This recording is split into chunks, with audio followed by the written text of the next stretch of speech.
Hi everyone, this is audap. Let's continue our game of Hermitage Strange Case Files on Nintendo Switch.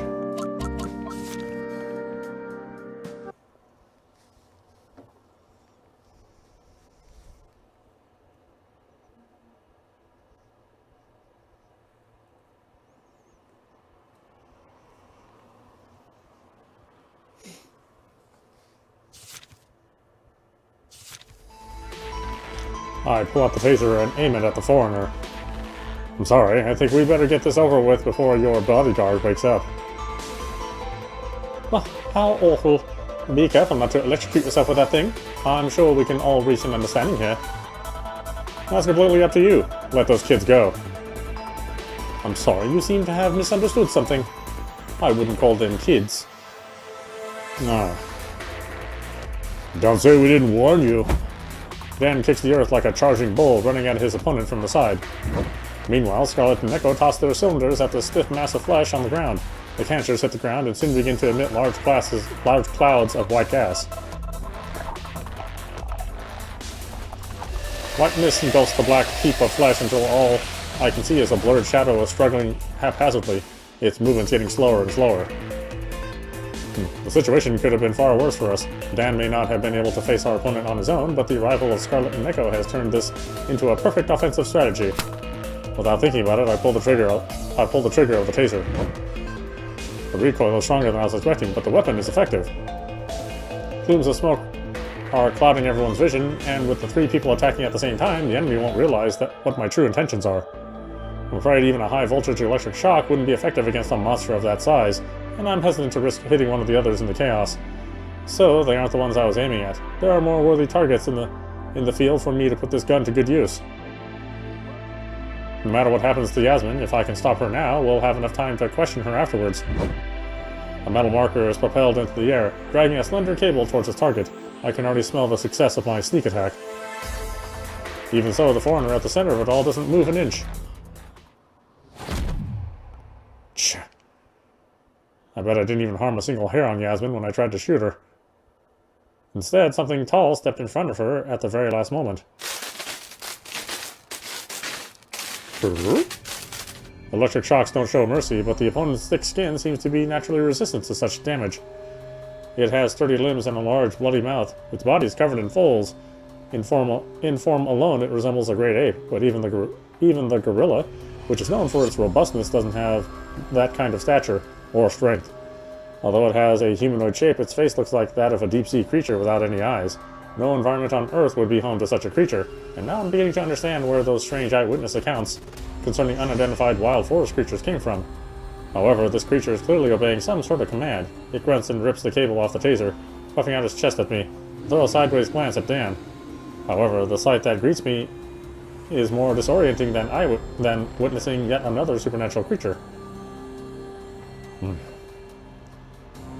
You're still so determined this time around. Shut up. Two equally large figures are grappling with each other, neither of them showing any sign of relenting. And that guy you trust? Shooting at children without even blinking? Oh, damn. No matter how many times we go through this, he's still a selfish person. You must know what I'm talking about. Shut up. What's going on? Why are there two Dans? Sorry, I've always believed that victory comes through preparation, so I've got a couple more hands on board, and that should be enough, right? Once again, I'm trying to wrap my head around a new situation, but my opponent doesn't hesitate. He takes a huge step forward, pushing everyone away from the man in the trench coat and the black mask. The sound of shoes scraping against the ground is unpleasant, and even with Dan's best efforts, there doesn't seem to be any way for him to injure his opponent. Despite appearances, even I can see that there is an essential difference in strength between the two. I'm certainly glad you are willing to help, but wasn't the deal to hide yourself until the time's right? Sorry, I couldn't help myself. I still owe his face a beating. You? Why? Why? This guy already killed Yasmin once. Do you expect me to let him do it again? It's just a taser, isn't it? Taser? More than just a taser. When you use it on a kid with a heart condition. Again and again. The other Dan suddenly falls back a little, catching his opponent off guard before he lunges forward. He punches his other self in the stomach, causing his opponent to fall to his knees. I can practically feel his pain from a distance. Dan, are you okay? Which one of us are you asking? Ugh. Dan throws me against the trunk of a tree behind me. I can feel the air being knocked out of me. I open my mouth to make a sound, but my vocal cords can't manage more than a few futile hisses. Not only that, but the excruciating pain in my back tells me that the impact caused more than a little damage. My clothes are soaked and my back feels sticky and warm. The slightest tug feels like I'm ripping my skin apart, and I break out in a cold sweat. My breathing is labored, and it takes me a couple of seconds to realize that I've been run through by a branch. Manager? Are you okay? I can hear the alarmed voices of Scarlet and Neko from somewhere behind me. They must have run up to me at some point, because they are now doing their best to hold me in place against the tree. I should be happy that they're alright, but it isn't an easy thing to do in the current situation. You're obviously blind if you ask someone if they're okay in this kind of situation. Stop! Get away from him! Dan turns up in front of us, shielding us with his body as he pulls a dagger out of his sheath. That precious dagger has been hiding in his belt for years. It's large enough to actually kill someone. What if I try to get closer? Enough is enough, my friend. I wouldn't risk your safety. That's just because I'm part of your plan, right? I'm here, but honestly, after seeing these people's stupid faces, I really don't care what happens to me. I see. But you know, unlike the other two, this thing doesn't listen to me that much. Almost as soon as he utters the words, the buzzing that has been surrounding him suddenly disappears, leaving only a sharp echo in my ears. Then color begins to emerge everywhere. I've never seen a color this pure before. It has invaded the world, without form or smell, just being. No matter what angle I look at it from, its appearance stays the same, making me wonder if my eyes are playing tricks on me. It looks cold, but it's giving off an invisible heat. After only a few seconds of gazing in its direction, a burning sensation begins to creep up my face. What is this? This is the only question that I have difficulty answering clearly to you. The man in the trench coat slowly approaches the cluster of color that is hovering above the stone platform. The snickering and whispers around it are slowly fading, as if to indicate that it's stabilizing. When I found it, it was just a fragile germ, not half as dangerous as it was reported to be. Believe it or not, I even tried to feed it myself, but I wasn't successful. Even so, we cannot truly understand this being. It has transcended time and space and has been recorded as a plague throughout history. Its appearance has always been accompanied by the death of the environment around it, and even the destruction of whole cities.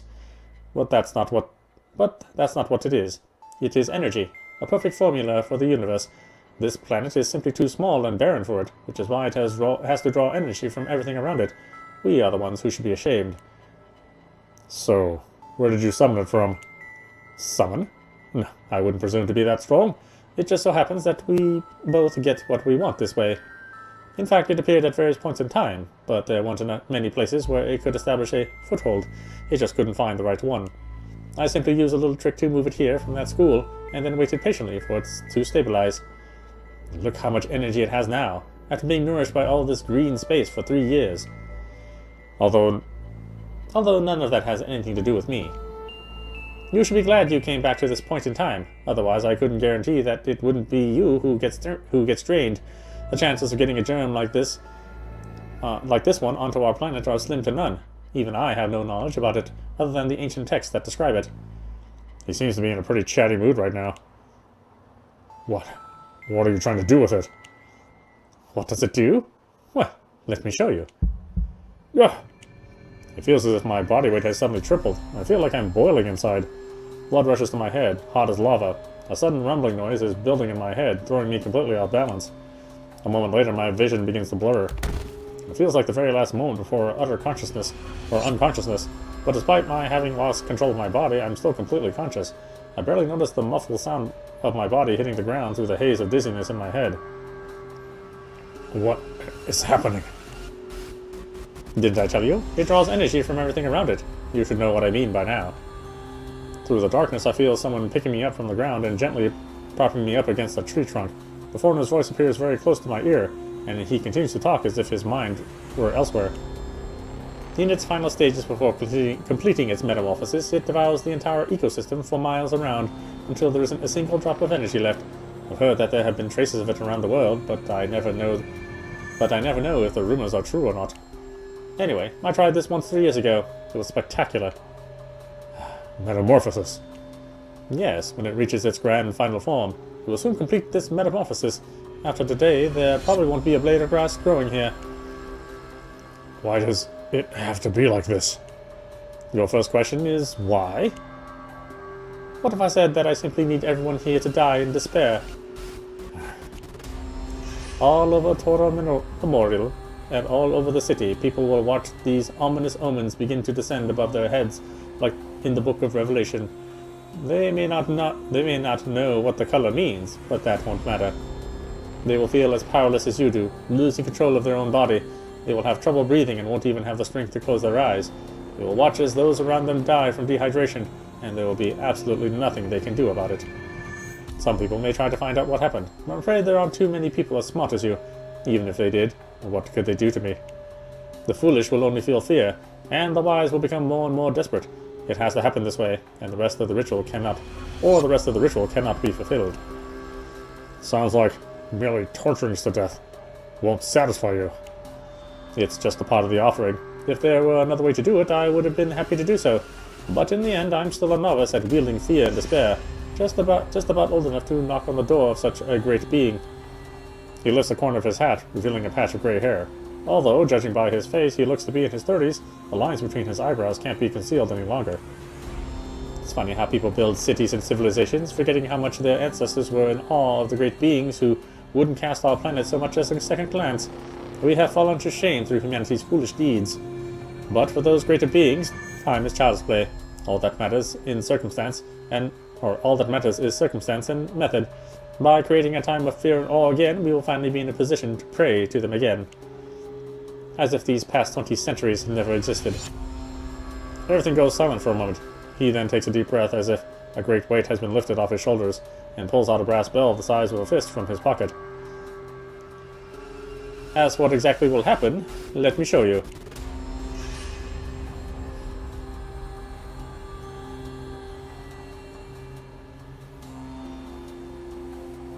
The sky is darkening, but with the chime of the bell, the colors floating through the air stretch themselves out again, rhythmically moving back and forth. I can feel some kind of force overhead, and although everything is silent, my brain takes the liberty of imagining crunching sounds. The space seems so tightly compressed up ahead that it's causing an unbearable pressure on the eyes and stomach. The crunching grows stronger, but the strange burning sensation is gradually disappearing. In contrast, the trees around us are beginning to shake, their branches growing at an alarming rate while their leaves dance in the wind, like wanderers who know their days are numbered. It must be a cloudy day, and one must venture to the highest point, otherwise one won't be able to communicate with them.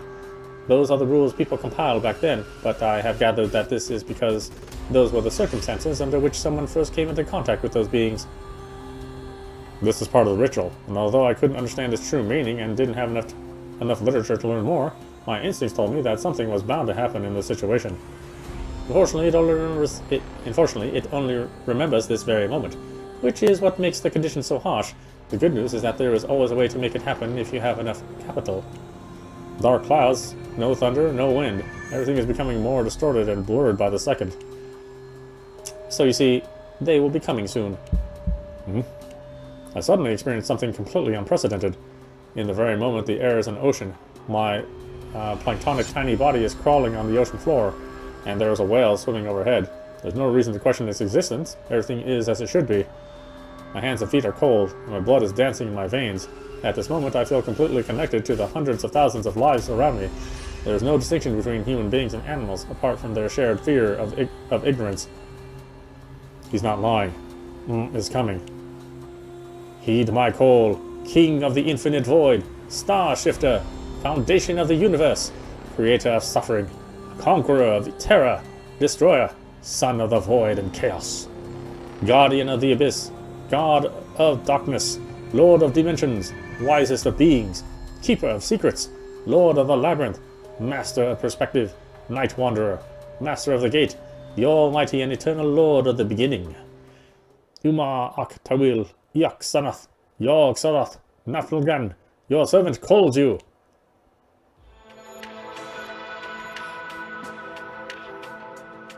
Something finally opens its eyes, and the order of the world is tipped over the edge. From way above this canopy of darkness, it casts its gaze upon the earth. I feel as if a stream of silver is passing through the sky, but this feeling doesn't come from what I'm seeing with my eyes. It must be a cloudy day, and one must venture to the highest point. That restriction may indeed have its reasons. Sunlight is likely blasphemy before it, and a mass of humans isn't any more important than a single cricket. Without a lighthouse to guide it on its way here, our entire planet is but a speck of dust that it passes by. There's no way to observe, no way to name, no way to remember. Even if I close my eyelids, the vastness of this presence is so deeply engraved in my mind that I have nowhere to hide.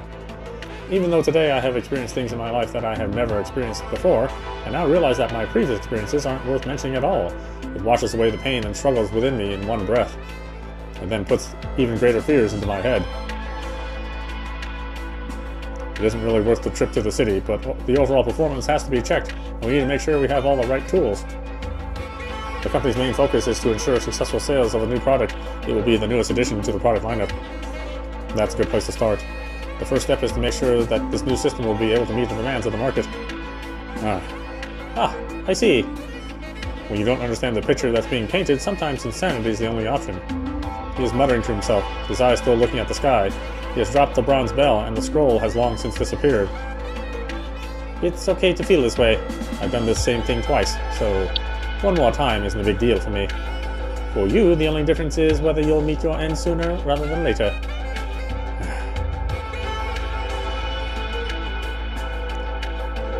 When will it be over, my friend?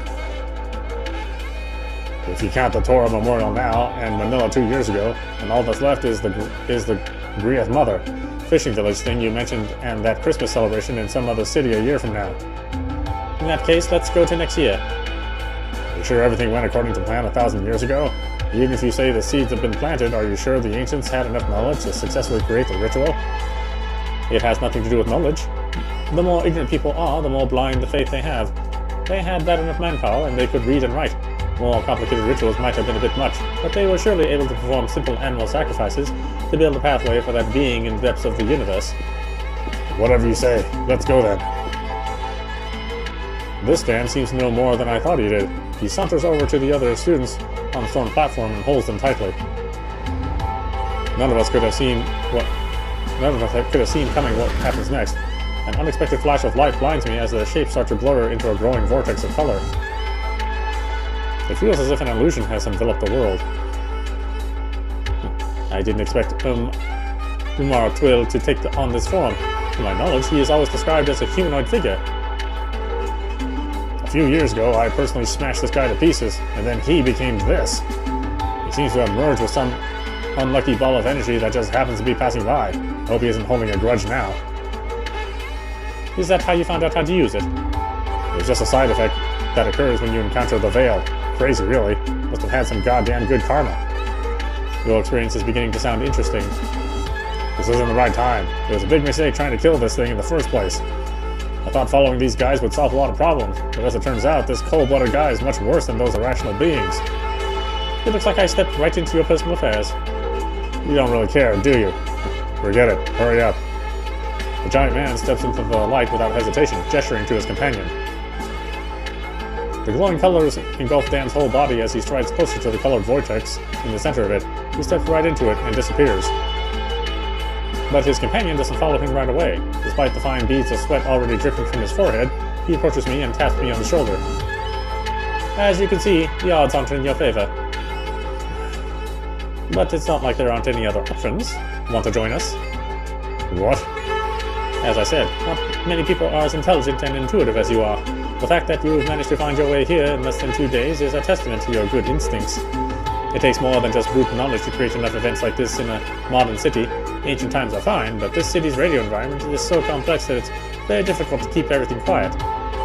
You might not get your way right now, but I'm sure our rituals will be much more elaborate and go much smoother if we have a helping hand like yours. Now that you have no way out, why not consider a more constructive future? So, you're planning to do something even more horrible? It all depends on the way you think about it. The fact that you chose to investigate this place, even after a series of incidents, shows that you still value the lives of those around you. All I can tell you is that my plans will continue, and the only way you will keep them alive is to help me succeed in my plans. Otherwise, a small place like this won't be the only thing that's in danger.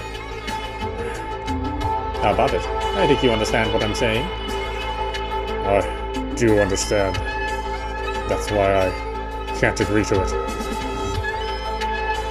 What you did here is just a peek into what you're going to do to 3 other places, right? How can you perform a ceremony of this scale and say that everything will be fine? So, that's what you think? Then there's nothing more to say. After a long moment of silence, he seems to make his decision. You'll meet your end here. With this final declaration, he turns around and steps into the vortex after Dan. The pressure in the air finally eases up, and the flow of color begins to slow down. The sky, however, doesn't change, and the huge presence keeps on watching from above, growing ever more imposing.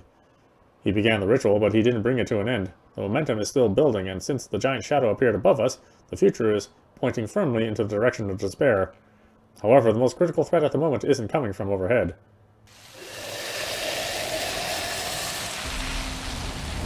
A being that's about to starve to death doesn't care if it has a terminal illness.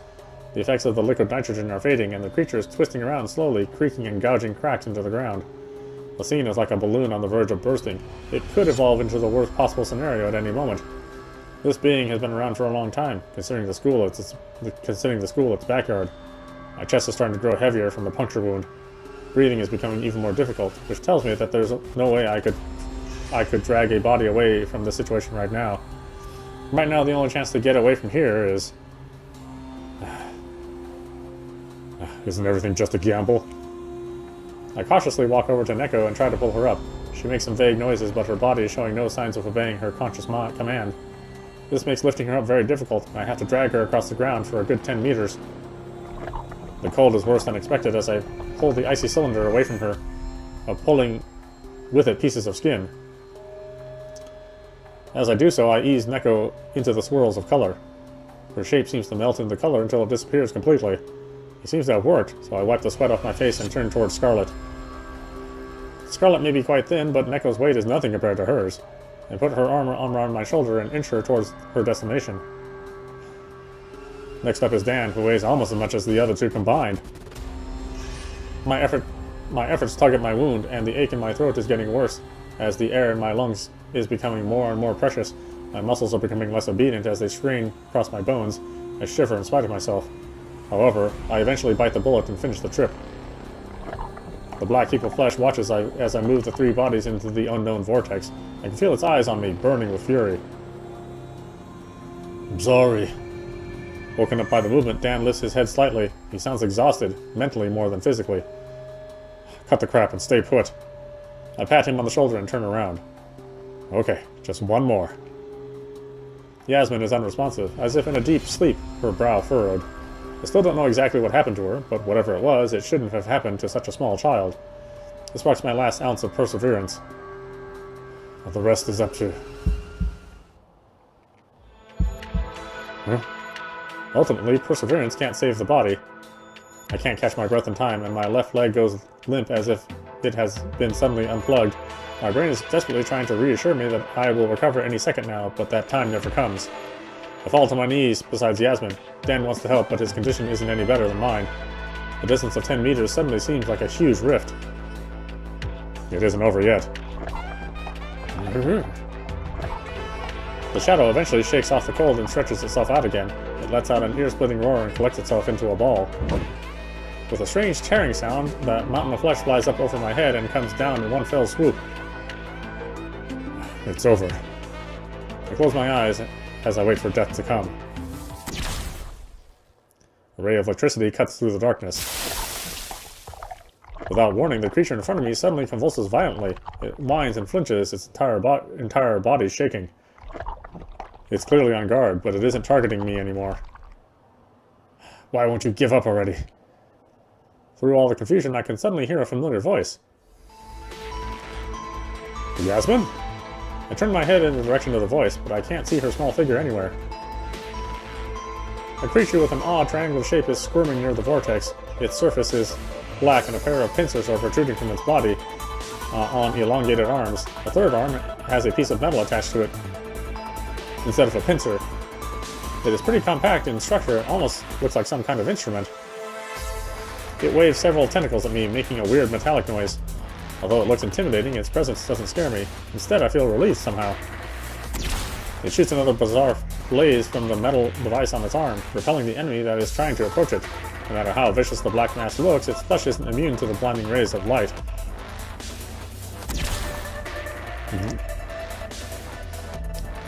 Fast. Time. Not much. Your interference. Too big. Only this way. Directly. Come. It shoots further beams while speaking in a language I can't understand.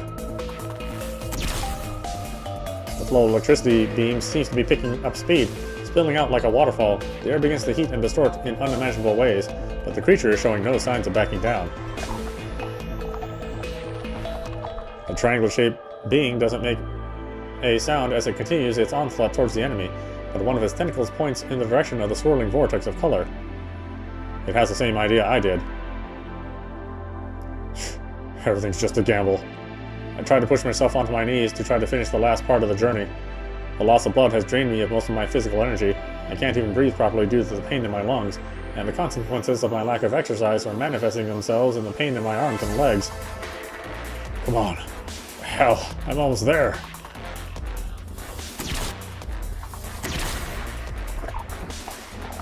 The black mass might have a large body, but that means a larger target area for the attack, and its flesh finally begins to crumble. It's emitting an astonishing amount of smoke, shedding its brittle and crumbling parts as fast as it can, trembling on the ground as it utters strange sounds like tiny curses. But this small victory comes at a cost. After a few seconds of intensive shooting, the metal device attached to the triangular being is now glowing red. Its structure is disintegrating, the different components whirring so fast that arcs of electricity are leaking from its surface. The triangular creature is bending and twitching under the pressure of the electricity. Several holes in its body are leaking brownish-green liquid. The air is filled with the stench of burning and a stench of rotting plants.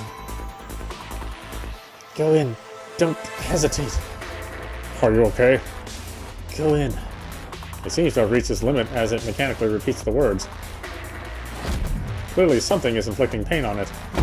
The triangular creature has lost its weapon along with half a tentacle. The fleshy monster's shaking is growing more intense, and it lets out a terrible cry as its enemy moves towards it. The mass of flesh is writhing under the damage it has taken. The situation is completely out of my hands. Meanwhile, the triangular creature is still holding up one of its remaining tentacles, firmly pointing at the glowing vortex behind it. The swirl of color has nearly come to a halt, and I have no idea what might happen next. Yes, I know. I know! For some reason, my eyes are a little wet as I hug Jasmine tightly, gritting my teeth as I move towards our final destination.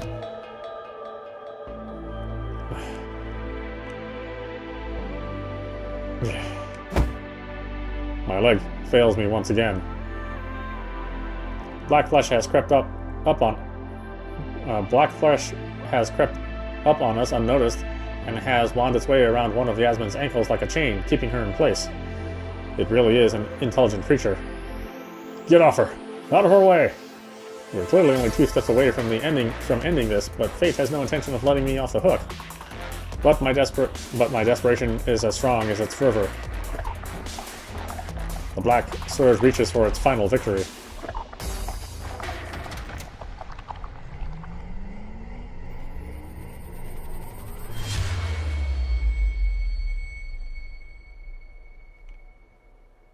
Hey, I want to help too. Huh?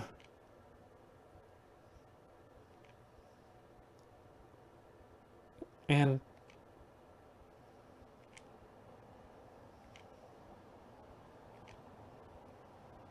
oh, she's saying something. Can't understand. Color finally fills every corner of my mind.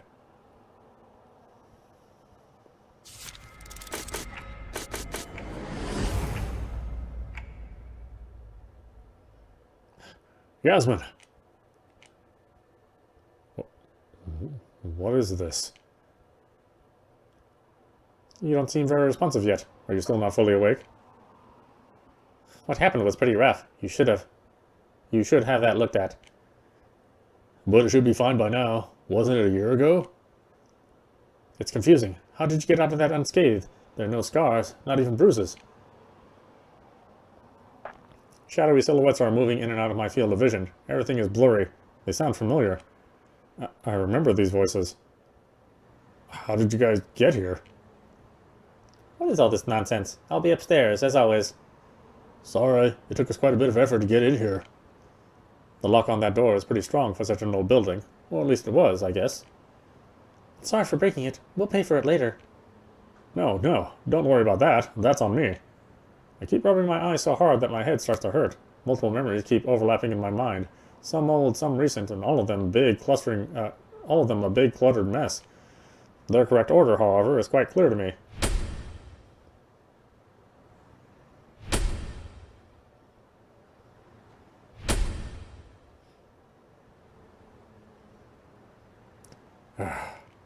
For a short moment, words fail me. Is this Hermitage? Yes, that's right. This is Hermitage, your home. Scarlet is standing by the window, her expression as gloomy as the overcast night sky. The two of us are the biggest idiots on Earth for staying here for an entire year. So, you were there too? What can I say? Cecile helped me see it. I was a mess. I even had to change into a new set of clothes before coming here. Scarlet frowns and complains, but her words seem strangely emotionless. I'm sure there's a deeper meaning to what she's saying, but that's beside the point. I can pretty much imagine what she's seen and heard, and I can understand her reaction to those things. But what surprises me is that everyone in the room is wearing an expression similar to hers. I know it's hard. Boss, what do you see? Events from the past, or rather from different pasts. I reluctantly heave myself off the couch, sending a sharp pain through my chest as I do so. I touch my chest in an attempt to find out what's wrong, but all I can feel is cold sweat. How fitting that even the pain is an illusion. You're right, by the way. This is an injury from a year ago. You should take it easy. Justin puts a hand on my shoulder while simultaneously handing me a cigarette. It's hard to tell what the others are really thinking. I scan their faces closely and can't help but think they are slightly different from how I remember them. A person's eyes reflect their experience and allow us a glimpse into their soul. The color of their soul changes based on what they see and hear. And I can't say that I've ever seen them look like this. Tired, worried, confused, yet still clearly intent on not giving up. I take the cigarette from Justin. Still, I expected something healthier. A clear mind. That's what I need right now. I'm fine, but I understand your concern. After a year, it seems I'm finally back to walking this earth again. Time to rekindle the flame. Just give me a moment. There are some old scores I'd like to settle. Chapter 6. Lazarus Sign. I think now is the right time for me to tell you some things about myself that I've kept secret all this time. I walked to the middle of the cramped room and turned my face to my friends. From the very beginning, I could never recall how I got here, whether it's the fact that I can't leave this place or the story of how I got to know the owner of this bookstore. Those memories elude me. But now, those gaps in my memory have been filled. I don't know how I managed to look into that guy's eyes for an entire year. He must have done something to me. And just who exactly are you talking about when you say that guy? The real owner of this bookstore. I'm merely the manager, and even that job description sounds a bit too important. But that's not the point I'm trying to make. What I'm saying is that he's not the one of the good guys. I'm not sure that I have a full picture yet, but the situation can't be glossed over with a simple, it's a long story. This will do nothing to lighten their mood, but I have to tell them everything. A long time ago, Scarlet, Neko, and I were working a case.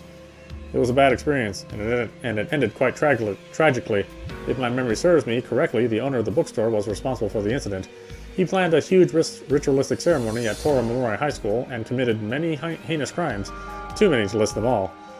At the time, I don't know how to explain this. Don't worry, he'll understand. That's why we came here in the middle of the night. The lock-breaking part was kind of unexpected, though. Wait, someone please explain this to me. We actually know what happened at Tora Memorial a year ago. I guess you could say we've been there ourselves, several times in fact. Quite a few things happened there. The theft at the museum, the vandalism in the classrooms, that big hole at the tennis court, sky changing color. Did I miss anything? That guard who got turned into ground beef. How could you forget that poor guy? I see. You know what? I think maybe it's smarter if you tell me your story first. My statement seems to put Justin at ease a little. He and Neko exchanged glances for a moment, then both of them turned to look at me. Actually,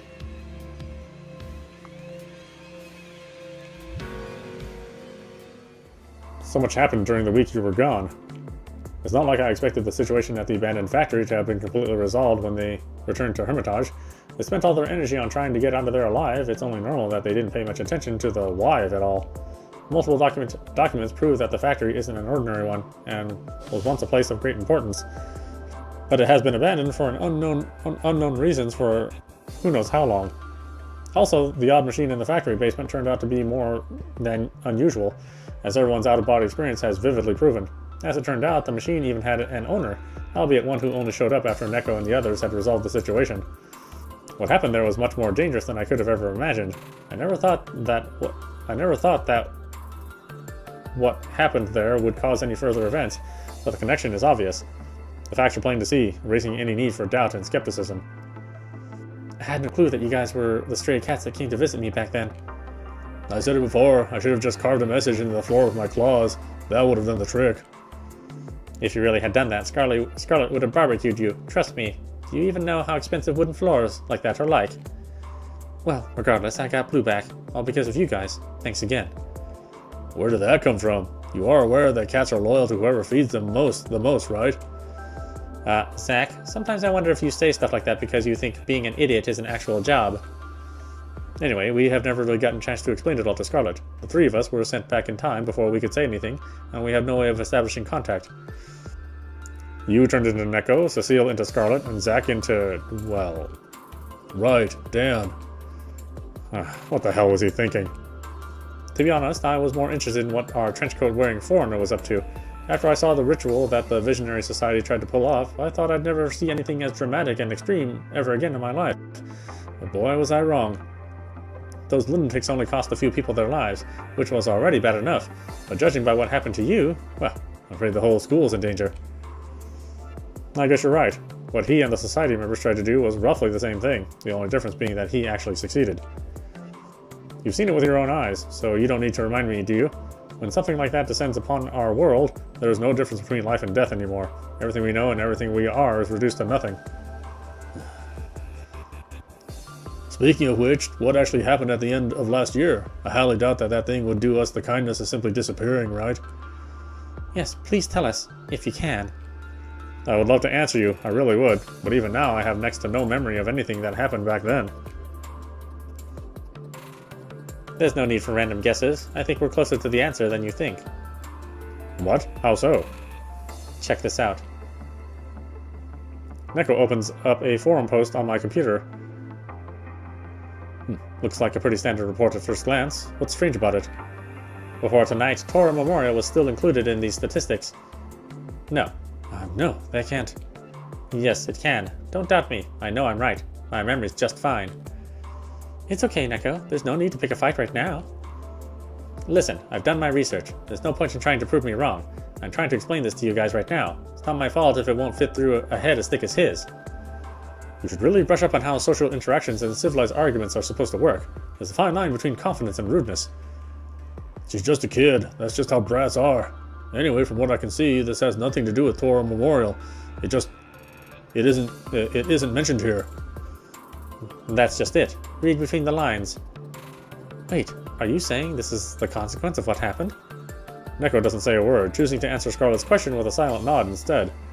Justin seems lost in thought, and without even knowing what he's doing, he's subconsciously pulling out his phone. Then he takes a big breath. No, this has to be a mistake. How is this possible? What?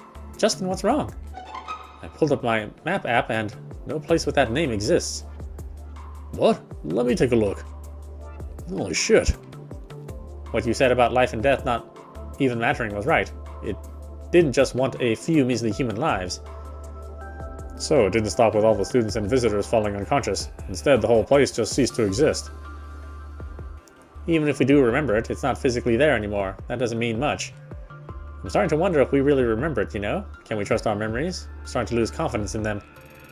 Hold on, what are you implying? We made it all the way until the end and somehow still managed to fail? No, I think the opposite is true. Neko turns away from the screen and gives me a reaffirming nod. Even if we couldn't change everything else, at least he and Scarlet are still with us. What? I think Yasmin sent you back so you could do one specific thing. Bring back these two and myself.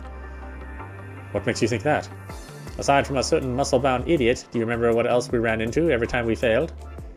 You mean those gooey shape-shifting monsters? Yes, we've been forced to act collectively because of their ability to split up and turn into multiple people. There's no other way. Nobody wants to turn around just to see their friend being turned into a messy pulp that goes berserk. It's messed up. So, in theory, that mask could turn into anything and anyone while we're not paying attention. Still with me? Yeah, you're right about that. Alright, so this is where things become problematic. Why are we still alive and kicking when we didn't actually manage to do anything a year ago? The more you think about it, the more everything contradicts itself. Also, I have no recollection of how I got to the city a year ago. Neither do Scarlet or the manager. In other words, we don't know what happened after the Torah incident. There's a big inconsistent gap in our memories, like we've lost a huge chunk completely. Amnesia is a possibility, but what person with amnesia could have prepared themselves so well? When I came to my senses, I realized that I had started a new life, something I never thought was possible. Wait a minute, are you trying to say that all of this was also pre-planned? Although Cecile was the one in the middle of the action, as soon as she came back, Scarlet also had memories of what happened, right? Well, let's just say we have been through some very dramatic things. Isn't that right, Cecile? I'm sorry for having used your identity like that. It's fine. We're all here together now, so we should be happy, right? The machine in the factory can exchange the soul, so to speak, of two bodies, a mental exchange, but how it exactly works is very hard to grasp. That's why I prefer another explanation. A mental exchange is like a transfer of disk data, where the so-called cut is simply a manual deletion of the copy of the original space after the data has been copied. That process can be interpreted by stepping into the light. So for example, during the switch of you and me, each of us both had me and you inside of them at the same time, and it was only when we finally stepped through there that there was an error and the second soul wasn't deleted. We think we are ourselves. After all, both our memories are shared. Since my body of that Neko, the Justin in my head is a replica left over from the transfer. It's not the first time we've seen a situation like this. During those few days in the factory, several of us started to feel and behave more and more like actual cats. This may very well be the adaptive process associated with a new body. Then, according to your theory, I think that the Neko part is a foreign memory, and you think that my memory is foreign. Maybe I'm Justin and you're Neko, but because of the cognitive relationship between our bodies, we falsely recognize each other. So, because of the accident that interpreted the transfer, we somehow managed to reproduce a me, a Scarlet, and an idiot. We also brought back the store manager. But he still seems to have much more recent memories. He didn't know us a year ago. Yes, he doesn't seem to be someone else's memory. At least that's what he could tell me himself. So, I made an exchange with my current self. And because he's himself, we may consider him saved, but things aren't all that easy. The worst possible scenario is that I stumble upon myself as one of those flesh creatures. But it's not like there aren't any other options. Want to join us? What? As I said, not many people are as intelligent and intuitive as you are. The fact that you've managed to find your way here in less than 2 days is a testament to your good instincts. It takes more than just brute knowledge to create enough events like this in a modern city. Ancient times are fine, but the city's radio environment is so complex that it's very difficult to keep everything quiet.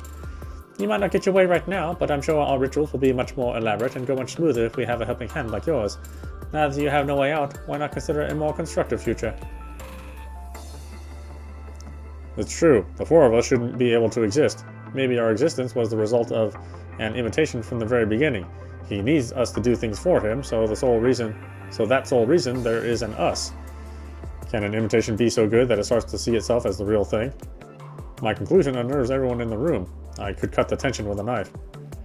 Hopefully the next time I see myself, I'll get a chance to find out how this year's memories have merged back together. So, this is the situation Yasmin intended for us to be in from the very beginning. I guess that depends on whether or not you believe in fatalism. None of us knew what happened on the mountain before all of this trouble started. The store manager and Dan were further away, and we have no memory of what happened afterwards. If Zack hadn't given you the pills, Scarlet and I wouldn't have followed you up the mountain. If you hadn't kept that creature at bay, none of you would have survived to see Dan open the passageway. If you hadn't returned to this place through the passageway Dan opened, even if you had gone back in time, the present we would not have remembered anything about the tragedy at Torah. At least now we can make a change, all because things turned out the way they did.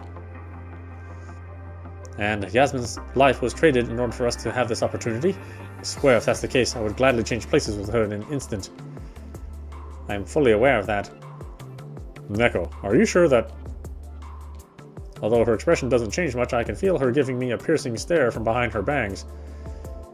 When they were sent back, I remembered that I went to a place I'd never seen before. I guess I swapped places with another object from the scene. There were many cone-shaped pillars of flesh shooting up into the sky, and the sound of whistling, heavy wind was everywhere. But I also saw other things. I saw Yasmin's old room, and there were two people that she called mother and father. I think that Yasmin and it have been connected for a long time. That's why I was after her. So, in a sense, Yasmin was being used until the very end. No, I think the fact that we were standing here alive is a testament to Yasmin's own strong will. What do you mean? Hey, I want to help too. Never mind, it's nothing. Why am I always the damn idiot who screws up? That's not true at all. Don't be unreasonable. But Listen, no matter what, I want to find that guy, and I want revenge. No one's going to stop you, but you need to calm down for now. Even if you rush out there right now, you'll simply be squished like a fly on the wall. Damn it! Zack punches the wall next to him so hard that bits of skin are ripped off his knuckles. His eyes are glowing with burning rage, but he's trying to control himself. It looks like he has finally learned the art of restraint. I pat him on the shoulder and do my best to pick up the derailed conversation. At least this time we'll have a better chance instead of going in blind and clueless. All I heard was that they seem to have gone off to someplace else at the end. Am I right? When will it be over, my friend? If you count Tor Memorial right now, and Manila 2 years ago, then all that's left is the Greyeth Mother fishing village thing you mentioned, and that Christmas celebration in some other city a year from now. In that case, let's go to next year. Are you sure everything went according to plan 1,000 years ago? Even if you say the seeds have been planted, are you sure the ancients had enough knowledge to successfully create the ritual? It has nothing to do with knowledge. The more ignorant people are, the more blind faith they have. They've had enough manpower and they could read and write. The more completed rituals might have been a bit much, but they were surely able to perform simple animal sacrifices to build a pathway for that being in the depths of the universe. Whatever you say, let's go. First came something that happened 1,000 years ago, then something 3 years ago in Manila, and now Tora 1 year ago. They seem to have triggered rituals in 3 different places. 3 years ago? Was that the Manila shipwreck? You're right, that could very well be it. I have a feeling this Christmas is going to be a busy affair. Come to think of it, I've been helping him track secret cults and other groups in the city for months. The people who really knew what was going on either ended up in jail or fled the city. That even includes the monster you encountered in the factory. Either way, we're the only ones left who can stop him. I don't mean to be a buzzkill, but how exactly can we stop him if we're not even sure what exactly it is he's planning to do? Don't you remember what you once told me? The city is overflowing with all kinds of trouble these days. Bizarre accidents, all sorts of strange cases popping up left and right, and to that, ever-growing tension and stricter policing than ever. All it does is complicate things even further. The question is, when it comes down to it, will these people have the means to save their city? Wait, are you saying he's deliberately spreading these rumors to cause a panic? I wouldn't really call them rumors. You saw what happened at Tora Memorial with your own eyes. The big hole near the riverside viewing platform in the city looked exactly like the one on the tennis court at Tora Memorial. Whatever it is, it can't be good news. Also, when I was at the Sanjin building, I thought I heard them whispering something weird, as if something remarkable was about to appear or happen. We know how that turned out. Going to such lengths, even if it means altering the local authorities. Or going to such great lengths, even if it means alerting the local authorities. It's just a plan to kill 2 birds with 1 stone. It's a chance for him to get you involved, forcing me to step in and taking care of the threat without exposing himself. Even if he fails, he'll have another good story to spread around. I can't believe how ridiculous that sounds. These topics have been all over the internet lately, and all kinds of rumors have been popping up. His plan was to spread fear and unrest whenever he needed to. At Tor Memorial, the traces of death and destruction left behind by those monsters served the same purpose. That's why everything went so smoothly for him when that thing actually appeared. And he intends to do it all over again here. It won't make it easy for him, I can tell you that much. That's actually an advantage of sorts for us. The more preparation he had to do, the more he was relying on these tricks that we finally seen through. After all, he himself said that he only discovered one way to do it in his lifetime. What if I said I simply needed everyone here to die in despair? All over Tor Memorial and all over the city, people will watch these ominous omens begin to descend above their heads, like in the Book of Revelation. They may not know what the color means, but that won't matter. They will feel as powerless as you do, losing control over their own body. They will have trouble breathing and won't even have the strength to close their eyes. They will watch as those around them die from dehydration. and there will be absolutely nothing they can do about it.